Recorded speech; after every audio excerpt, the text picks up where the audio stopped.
6-9 TV news ప్రేక్షకులకు నమస్కారం. జాతక ఫలం కార్యక్రమానికి స్వాగతం. నమస్కారం గురువుగారు. మొదటిగా 6-9 ప్రేక్షకులకు నమస్కారం. 17 నవంబర్ 2024 ఆదివారం నుంచి 23/11/2024 శనివారం వరకు మనం ఈ వార ఫలాలు ఎలా ఉన్నాయో తెలుసుకుందాం.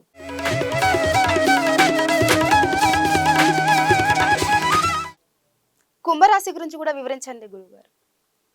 ఇక కుంభరాశి అండి, ఈ వారంలో కుంభం ఈ రాశి వారికి జన్మరాశిలో శనేశ్వరుడు సంచారం.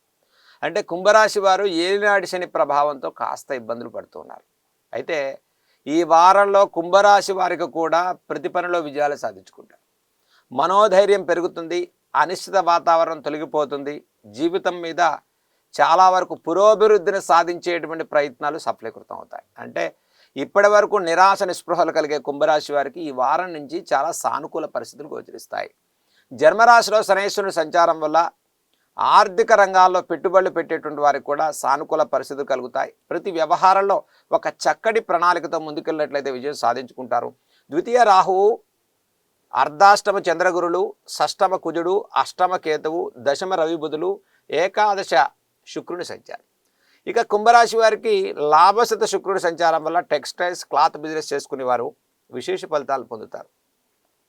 ఆర్థికంగా ఇబ్బందులు పడేవారు, కోర్టు సమస్యలు ఉండేవారు, లిటిగేషన్ ప్రాబ్లమ్స్, లీగల్ స్పెక్యులేషన్స్ లాంటి ఇబ్బందులు ఉండేవారికి ఒక చక్కటి మార్గం దొరికేటువంటి వారంగా ఈ వారం చెప్పుకోవచ్చు. ఈ వారంలో కుంభరాశి వారికి ద్వితీయంలో రాహు సంచారం వల్ల మనం ఏది మాట్లాడినప్పటికీ అత్యధికంగా చర్చలు చేసుకోవటం వల్ల మానసిక అనిశ్చితి ఏర్పడుతుంది. మాట పట్టింపులు పెరుగుతాయి, బంధు విరోధం, మరి భార్యాభర్తల్లో కూడా ఎక్కువగా ద్వితీయ రాహు వల్ల అంటే తొందరపడి మనం మాట్లాడటం వల్ల ఈ జన్మశని ప్రభావం వల్ల మనం ఏం చేసినా కలిసి రావట్లేదండి అంటారు. కానీ స్త్రీలకు ముఖ్యంగా గుర్తుంచుకోవాల్సింది, ఈ కుంభరాశి వారిలో ప్రతి వ్యవహారంలో ఆలోచనతో ముందుకు వెళ్ళండి.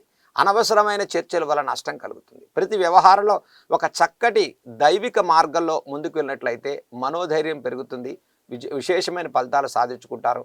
వృత్తి వ్యాపారాల వరకు ప్రోత్సాహకరంగా ఉంది. వ్యవసాయం, చిన్న తరహా వ్యాపారస్తులకు కూడా ఈ వారంలో త్వరితగతిలో విజయాలు సాధించుకునే వారంగా చెప్పుకోవచ్చు. సరే గురువుగారు, మరి ఈ కుంభరాశి వారు ఎలాంటి పరిహారం చేసుకోవచ్చు అంటారు? కుంభరాశి వారికి ముఖ్యంగా ఏలినాటి శని ప్రభావం, రాహుకేతు దోష ప్రభావం ఉంది కాబట్టి ఈ రాశి వారు చక్కగా ప్రతిరోజు దుర్గా సప్తశ్లోకి స్తోత్రాలు చదువుకోవటం, శనివారం రోజు విశేషంగా ఏకభుక్తంగా ఉండటం, నవగ్రహాల్లో శనైశ్వరుడికి తైలాభిషేకాన్ని చేసుకోవటం, నలుపు తక్కువగా ఉపయోగించడం, నల్ల ఒత్తి చేత ఒక దీపాన్ని వెలిగించటం, చక్కగా శనివారం ఆంజనేయ స్వామికి నవగ్రహానికి ప్రదక్షిణాలు చేసుకోవటం వల్ల మానసికంగా, ఆర్థికంగా, ఆరోగ్యపరంగా సానుకూలంగా విజయాలు సాధించుకునే వారంగా చెప్పుకోవచ్చు. సరే గురువుగారు.